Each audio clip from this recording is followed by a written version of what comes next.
This video has been a long time in the making. For those of you that don't know me, I have a physical disability. I am a new mom, and I have a 7-month-old, absolutely beautiful baby, and a lot of drama has happened since the birth.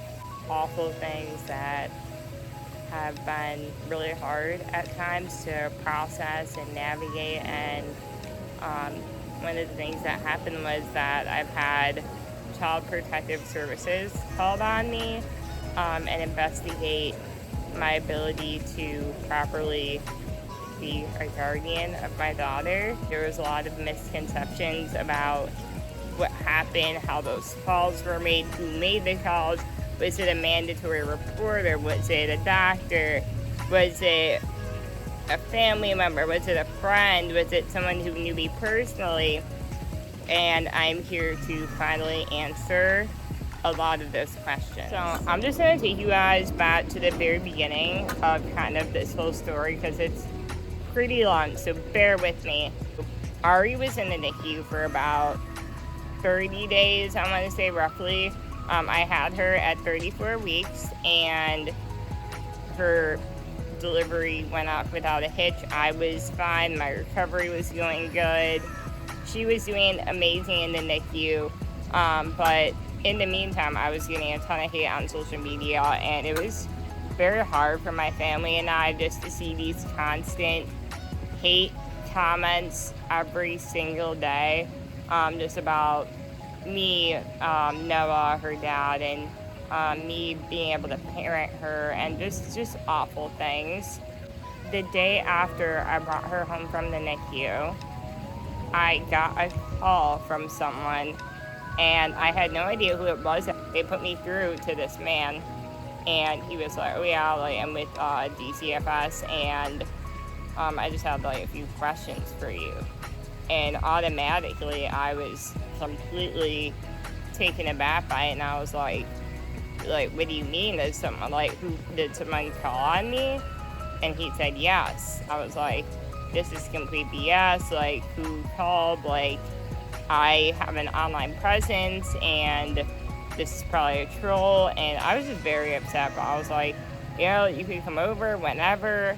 I'm willing to cooperate, but yeah, this is BS. I just brought my daughter home from the NICU yesterday, and I'm already having to go through the process of having someone invade my home and my privacy. So I say, I have nothing to hide, whatever, come over and let's get this over with. So he comes over to the apartment, and Noah, Nina, and I were there. Nina was my former assistant back in Chicago. So he says, hey, I just want to preface this with, I think this is, BS. It came across our desk, and basically he said that any calls made by law are, they need to be investigated. So I'm like, all right, whatever. And he had to go through this whole spiel of asking Noah and I, stuff about our relationship, stuff about Ari. I remember he asked me one of the questions, I don't know if this is standard, but he was like, oh, how did you feel when you first found out you were pregnant? I was overjoyed, but the type of question was just very odd to me, I guess, because what am I, it's just a very personal question to ask a woman. And I'm postpartum, I'm a new mom, I'm just what is going on here? And in this particular report, it said something so ridiculous. The DCFS person even said, yeah, I've looked at your social media. This seems to be someone that follows you or something like that. It was not a mandatory reporter, but they were like, yeah, Alex Stacy is severely disabled, and the father, Noah, is a drug addict, and something about Noah doing drugs in the NICU, and just crazy, crazy. We crossed our T's, dotted our I's, and that was it. And basically he said, likely this is going to be closed out. We just have to go through some paperwork, and that'll be that. So we're just all right, sounds good. I've never navigated DCFS or having someone question if I'm able to take care of my daughter. So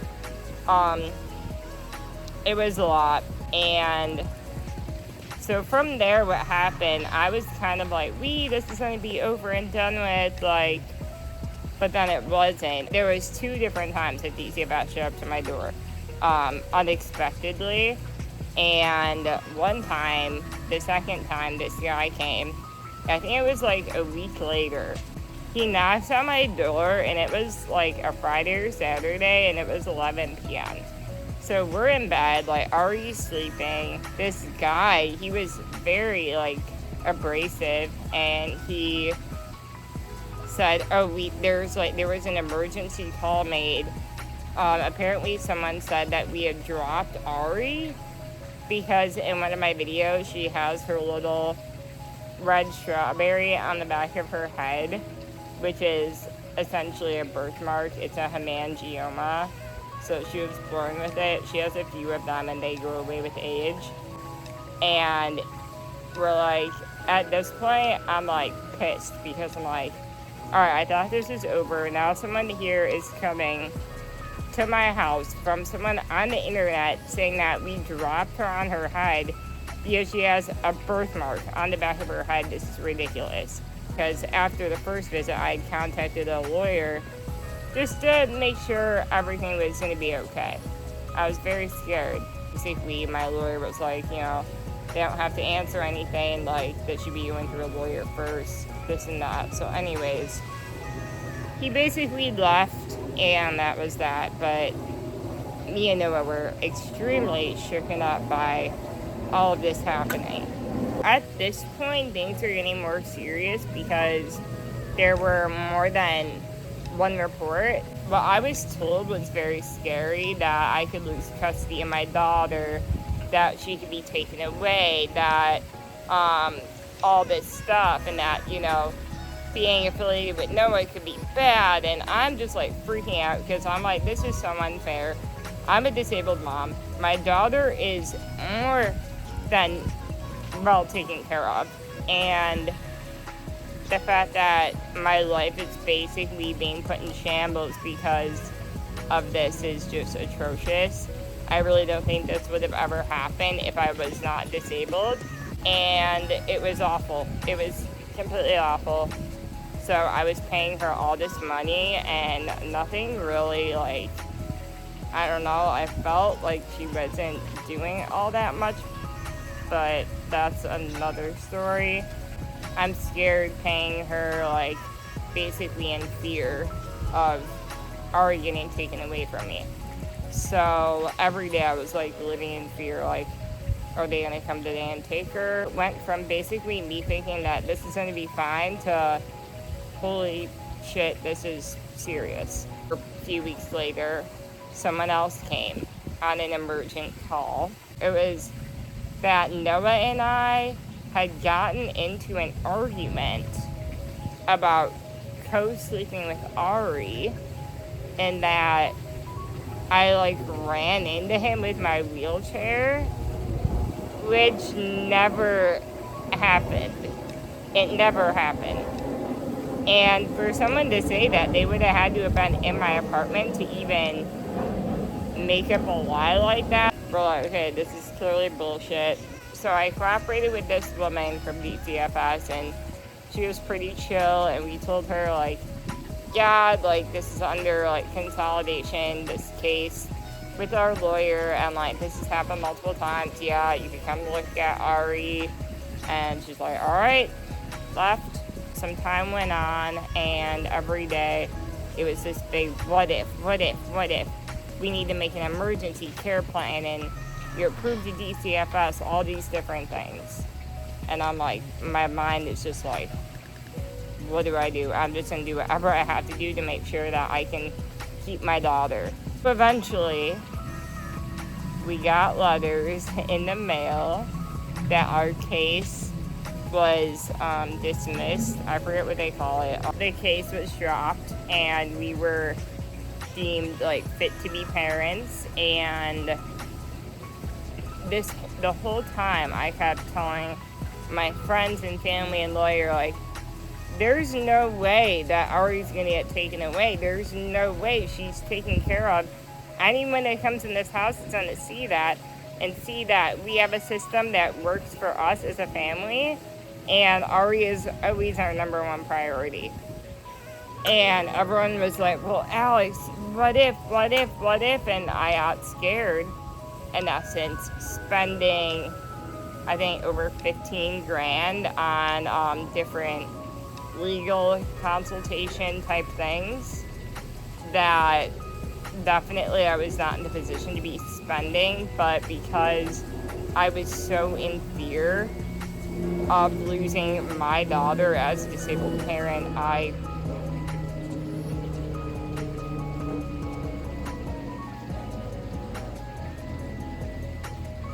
spent it, and I would do it again. And it's unfair, but I love my daughter more than anything in this world, and I am just very, very happy that the case was closed. And I think what happened is so extremely unfair, and I know that I'm not the first disabled parent that this has happened to, and just because I can't physically hold my daughter or pick her up does not mean that I'm not able to facilitate her care and her well-being as an adult, and her parent and her mother and her guardian. To have someone question your ability to be a parent because you're disabled, or because you're on the internet and you're disabled and you happen to be trying to spread awareness to disabled parenthood, and then people take it the wrong way. And anyways, that's the story of what happened, and we are just very, very happy that it is over. But I'm sure a lot of you guys might have some questions, so leave those in the comments, and I could always make another video if you guys would like answering more stuff. But that is the story.